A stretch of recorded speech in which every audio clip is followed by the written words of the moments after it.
Mga kwento ni Thelmo.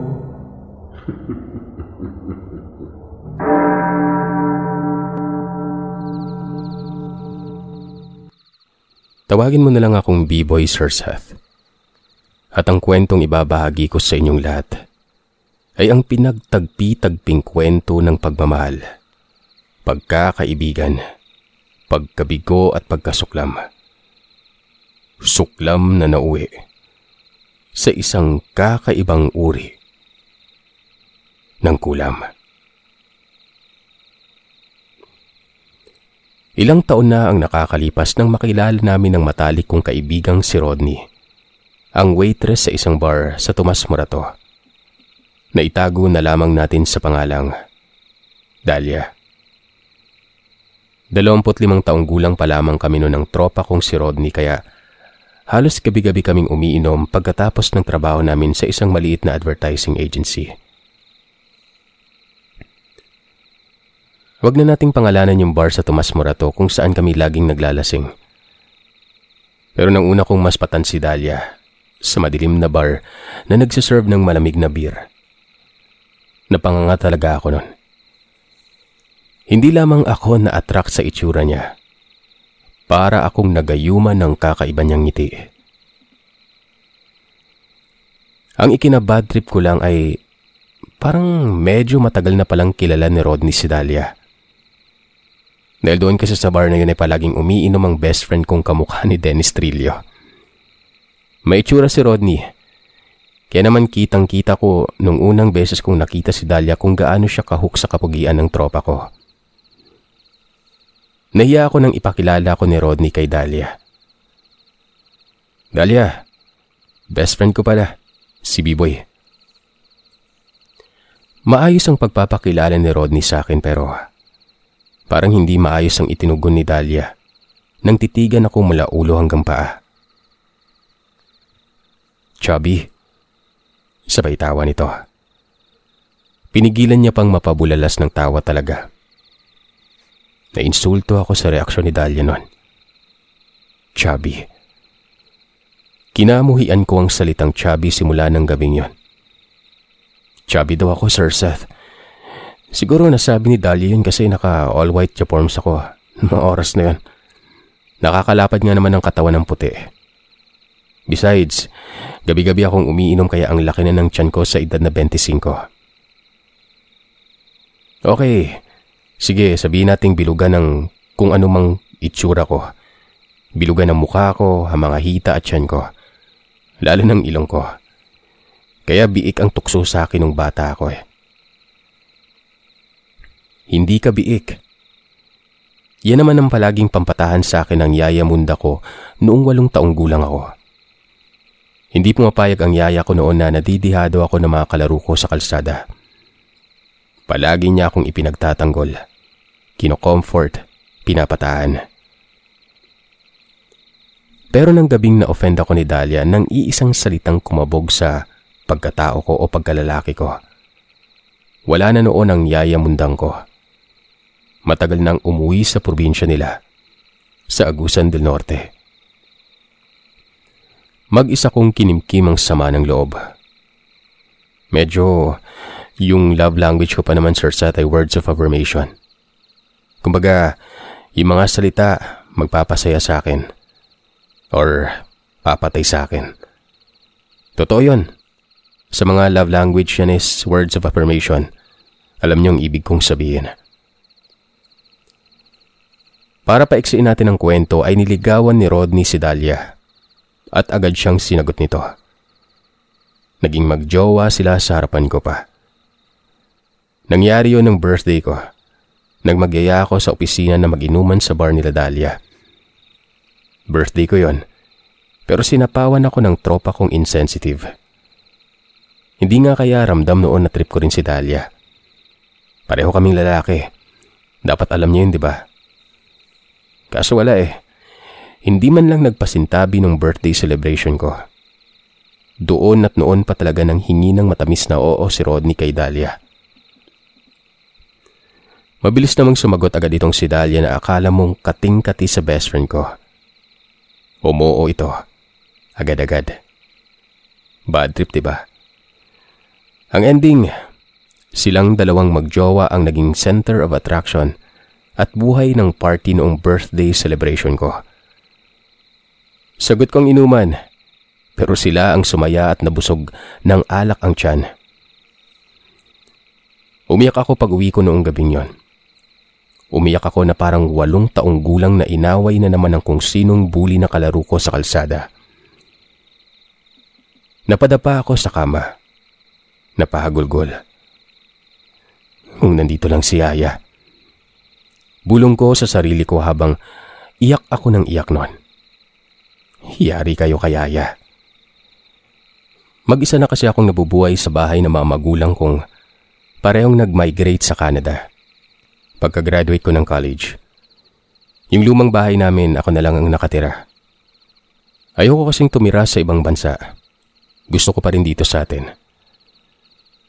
Nang gabing yon ay naalala ko ang kwento ng Yaya Mundang ko sa akin. Isang kwentong hindi ko makalimutan hanggang ngayon. Hindi ko kasi alam kung totoo o imbento lang ng yaya ko ang kwentong yon para lang katakutan ito o para katakutan siya at palaging sundin sa mga pinag-uutos niya sa akin. May edad na si Yaya Mundang nang iuwi siya ng mama ko mula sa probinsya nila sa Agusan. Bisaya ang yaya ko pero sa Agusan na ito lumaki at tumanda. Siguro mga 50 anyos na siya noon pataas. Hindi siya mukhang lola pero kapag nakita mo ang yaya ko, kikilabutan ka sa titig niya. Sinasabi niya palagi sa akin kapag gabi at pinapatulog na ako sa kama kong ginawa pa ng papa ko sa woodshop niya. Na may kapangyarihan umano siya. Isang kakayahan na hindi normal. At wala ang ibang normal na tao. Kaya kung hindi umano ako matutulog kaagad, baka kung anong magawa niya umano sa akin, napagsisihan ko. Pinilit kong paaminin sa Yaya Mundang kung ano yung kapangyarihan na sinasabi niya. Buyagan. Isa raw siyang buyagan. Tama ako ng pagkakapronounce mga kagiliw, no? Baka magkamali ako eh. Anyways, 8 taon lang ako noon. Hindi ko siya kaagad naintindihan nung unang sambit niya ng salita. Ang yaya kong kulay puti ang mahabang buhok at walang guhit ang mga palad ay isang buyagan. Isinilang raw siyang may kumpletong ipin na pagkalabas niya. Nangilabot ako sa naisip ko nung bata ako. Isang bagong panganak na sanggol na may kumpletong ngipin. Medyo nakakadiring, nakakatakot. Sa totoo lang, nang ipakita niya sa akin ang mga palad niya ng gabing yon, napatalukbong kaagad ako sa takot. Sobrang kinis at sobrang puti ng mga palad niya. Wala itong mga linya. Hindi normal na tao si Yaya. Kinakantahan niya pa ako ng hindi pang karaniwang kanta. Sa usa ka hunghong, adunay misteryo. Itom nga pulong, pagputol. Madisgrasya ka kung ipadala ang akong itom nga pulong. Na sa Tagalog ay, sa isang bulong ay may hiwaga. Salitang itim, nakakahiwa. Magkakasugat ka kapag pinadalhan ng itim kong kataga. Kapag ayaw ko pa ring matulog, pagkatapos ng paulit-ulit ako kantahan ng Bisayang kanta, magkikwento na siya ng nakakahilakbot na istorya. Sa kwento ni Yaya Mundang, sa probinsya o Manila, ay may 3 uri ng tao. Ang mga normal na mamamayan, ang mga babaylan na mas kilala ngayon bilang mga manggagamot, at mga mangkukulam. B-boy, isa akong mangkukulam. Pag-amin ni Yaya Mundang sa akin. Bawat isa umano sa pamilya nila ay marunong mangulam pero mas kilala ang angka nila bilang buyagan. Ang mga buyagan umano ay isang uri ng Bisayang mangkukulam na maaaring magdulot ng pinsala, kapahamakan at sakit sa pamamagitan ng mga salita o buyag. Sabi pa ni Yaya Mundang, pwede raw silang makaapekto hindi lamang sa mga tao, kundi pati na rin sa mga halaman, hayop at mga bagay na walang buhay.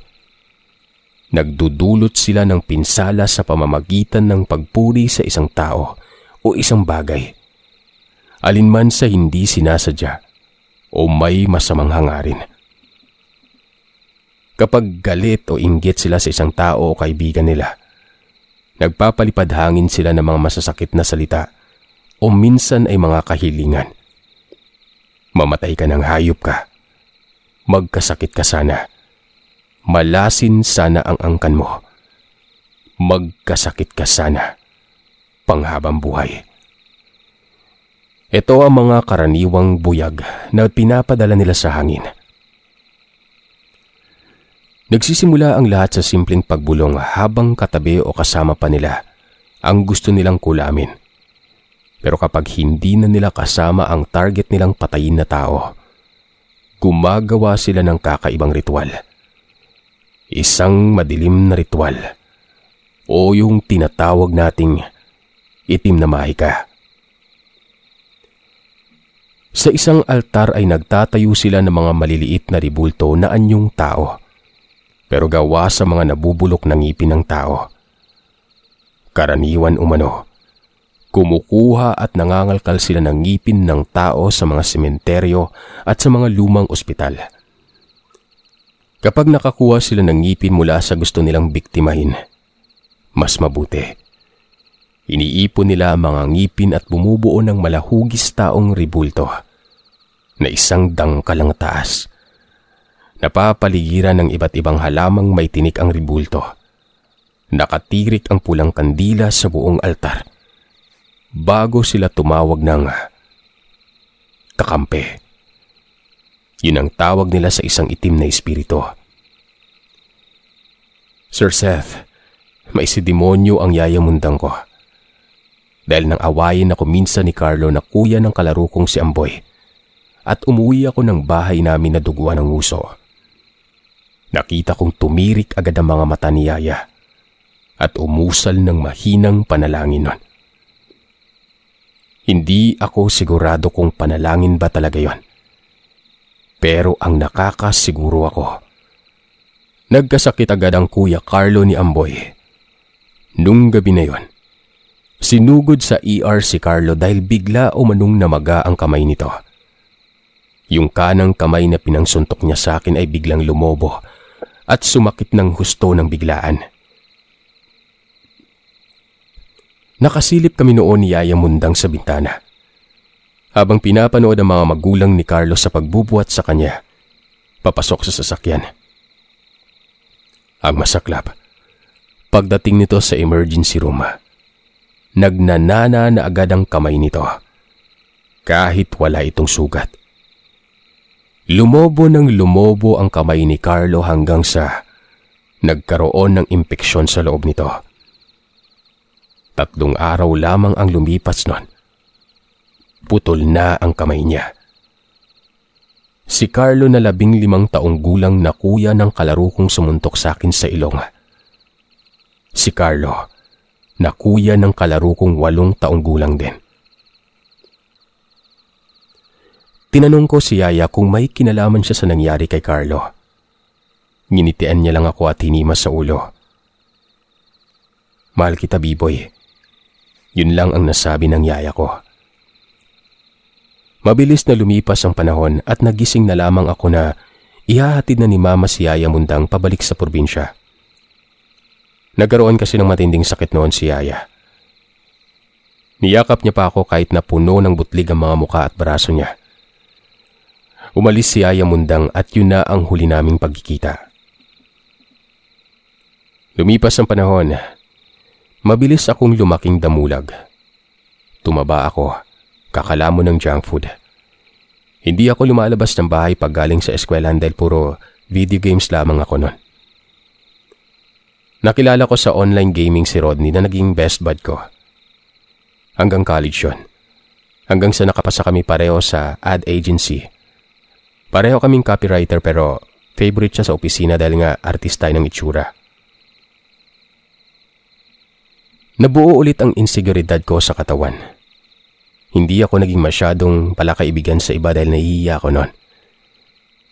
Si Rodney lamang ang nagtutulak sa akin na magkaroon ng nightlife o mag-iinom. Siya ang bumuhay sa tiwala ko sa sarili ko pero siya rin ngayon ang nanakit ng pakiramdam ko, ng damdamin ko.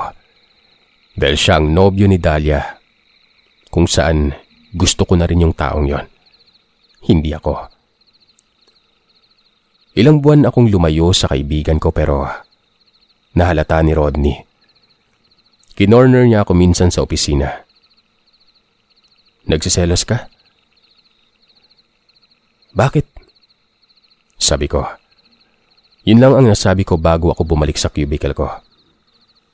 Hindi na kami naging close ni Rodney magmula nun.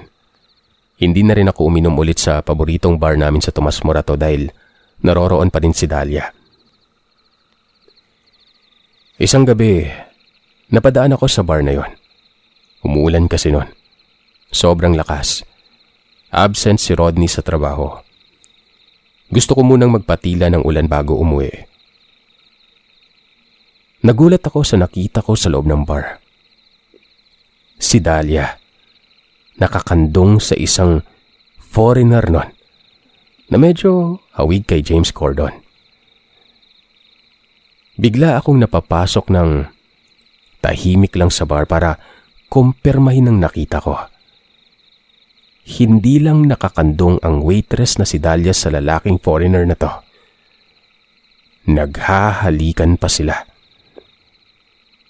Hindi ako nakita ni Dahlia at pakiramdam ko, gusto talagang ipakita ni Dahlia sa lahat ng tao sa bar na lumalandi siya sa foreigner na yon. Mas naklap sa lahat, Sir Seth. Chubby yung foreigner kaysa sa akin.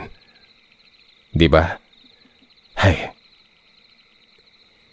Inilabas ko ang cellphone ko at vinidyoan ko sina Dahlia at ang foreigner na ito. Pagkatapos ay pinadala ko ang video kay Rodney.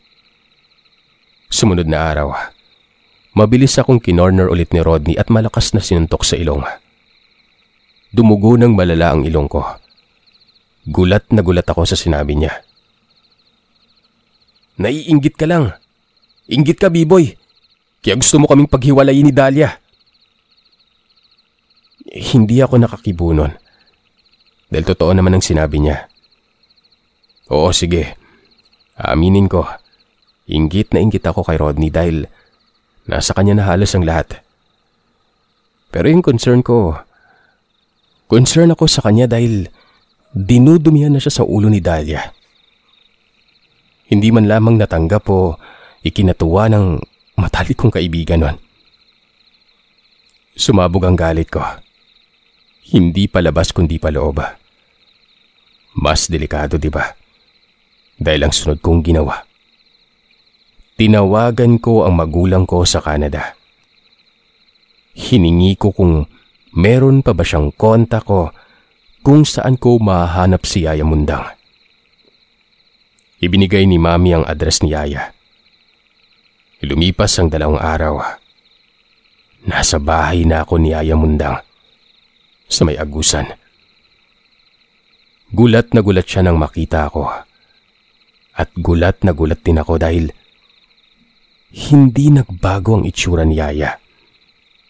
Hindi siya tumanda. Ikinuwento ko sa kanya ang lahat ng nangyari sa buhay ko. Simula nang umuwi siya at iwan ako. Kitang-kita ko pa rin ang pagmamahal ng Yaya ko sa akin. Yaya, kailangan ko ng kapangyarihan mo. Bulong ko sa kanya nung maghahapunan na kami. Tinanong niya sa akin kung sigurado raw ba ako sa sinabi ko. Oo, Yaya. Ipapakulam ko tong taon na to.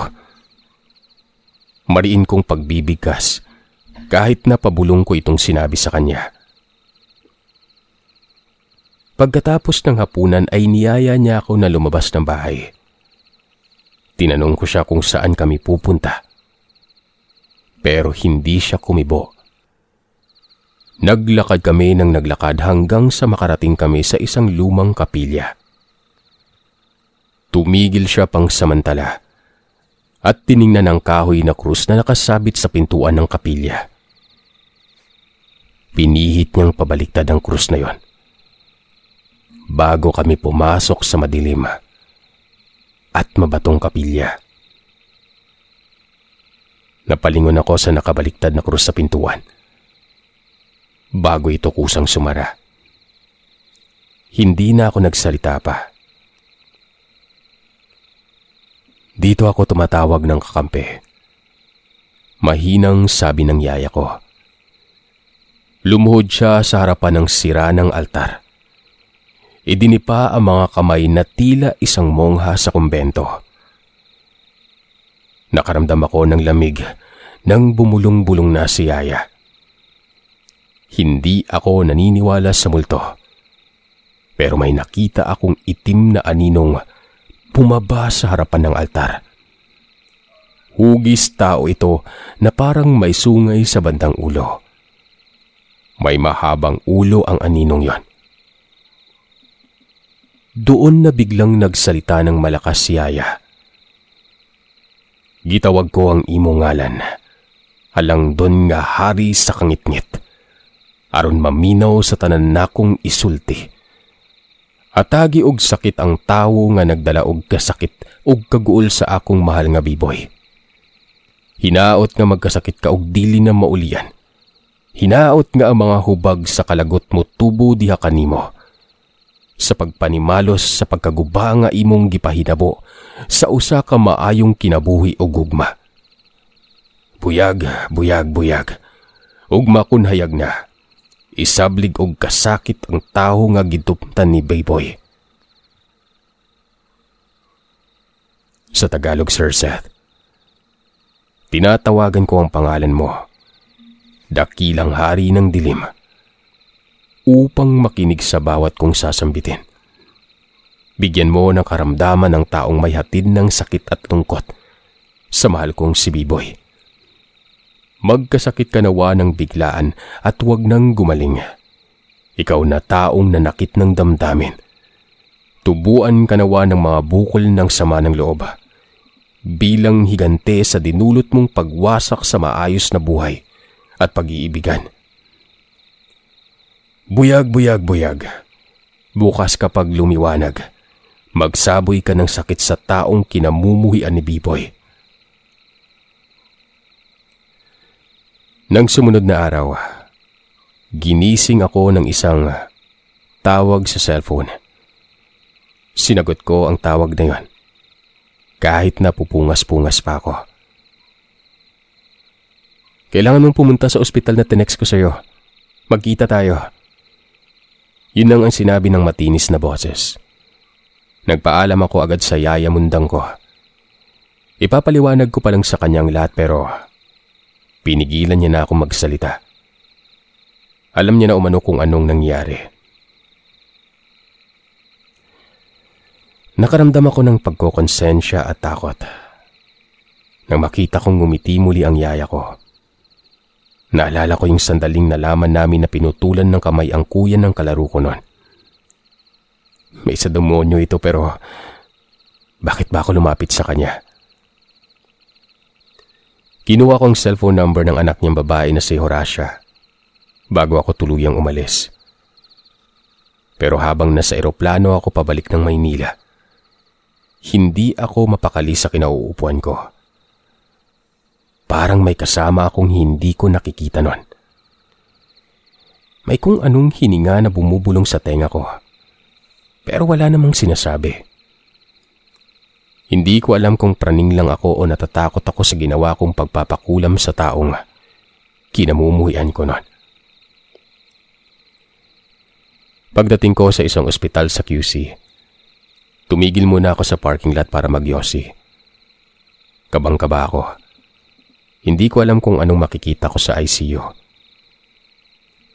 Tama, nasa ICU siya kaagad. Ganun kabilis tumalab ang kulam ni Yaya sa kanya. No smoking. Isang boses ang nagpatigil sa kaba ko. Tinitigan ko siya ng matagal. Gusto kong maluha para sa kanya dahil sa haba ng text message na tatanggap mo mula sa kanya. Nang i-on ko yung cellphone ko, paglapag sa naiya. Pero pinigilan ko ang sarili ko. Pinigilan ko ang mga luha ko na pumatak, lalo na sa harapan niya. Naglakad kami papasok sa ospital at nang malapit na kami sa ICU, takot na takot akong sumilip sa bintana. Tumawag siya sa akin. 3:00 na madaling araw. Ginupit niya raw ang mga labi niya. Kaya ganyan ang itsura niya. Yun ang mga eksaktong sinabi ni Rodney nang silipin ko si Dahlia na nakaratay sa loob ng ICU. Bigla umanong sumikip ang lalamunan at hindi ito makahinga. Kaya napilitan ng doktor na butasan siya sa may lalamunan nun. Tuyot na tuyot si Dahlia. Mukha na siyang naaagnas na bangkay sa itsura niya kahit wala pang 24 oras na nasa ICU yon. At kahit nabutot balat na siya, kitang-kita ko ang napakalaki niyang tiyan. Mukha siyang bangkay na buntis. Sobrang laki ng tiyan niya. Pero ang pinandidirihan ko ay ang bibig niyang wakwak dahil wala ng mga labi yon. Bakit niya ginupit yung sarili niyang labi? Tanong ko kay Rodney. Hindi ako sinagot ni Rodney. Doon ko na siya kinalma nang makita ko siyang napaupo sa dingding ng ICU. Niyaya ko siyang lumabas. Sinabi ko sa kanya ang nakita kong panloloko ni Dahlia sa kanya. Isa lang ang nasabi niya. Alam ko yon. Pero hindi na ako humirit pa. Umuwi ako ng gabing yon at tulala. Hindi ko alam kung si Yaya Mundang ang may gawa noon kay Dahlia. Sumunod na araw ay ginising na naman ako ng tawag ni Rodney. Si Dahlia umano. Nag-e-epilepsy. Nagsusuka ng dugo. Hindi alam ng mga doktor ang dahilan. Pero maayos naman umano yung vital signs ni Dahlia pero iba ang ikinikilos nito sa loob ng ICU. Ultimo yung mga gamot. Hindi tumatalab. Sumugod ako sa ICU. Pero wala na siya doon. Sa morgue na ako inihatid ng mga nurses. Nandun na umano ang bangkay ni Dahlia. Tinanong ko ang dahilan ng pagkamatay. Walang gustong sumagot na nurse nun. Inatake sa puso. Hindi siguradong sagot ng isang nurse. Tumakbo ako papalabas ng ospital kahit na pinigilan ako ni Rodney. Nagpunta ako sa parking lot at doon ay tinawagan ko sa cellphone si Yaya Mundang. Napailing ako ng lumo na lungkot. Napraning. Nagka-anxiety talaga ako ng Sir Seth. Ilang beses akong tumawag. Walang Yaya Mundang na sumagot sa tawag ko. Sarado ang kabaong nang iburol si Dahlia. Iyak nang iyak si Rodney. Pero pinakalma ko siya kaagad. Hindi deserve ni Dahlia ang mga luha niya. Bakit kanyo? Dahil noong ipinasok na sa nitso si Dahlia, kitang-kita ko ang 3 pang iba't ibang lalaki na nagpakilalang mga nobyo niya. Nag-iiyakan. Wala lang dun yung foreigner na karutan niya sa bar. Isa lang ang nasabi ko kay Rodney nung pasakay na kami sa service car. Deserve. Sinimangutan ako ni Rodney. Bitter lang daw ako. Sinagot ko ang pinakamamahal kong kaibigan ng nakakamatay ang mga salita, pare. Nakakamatay.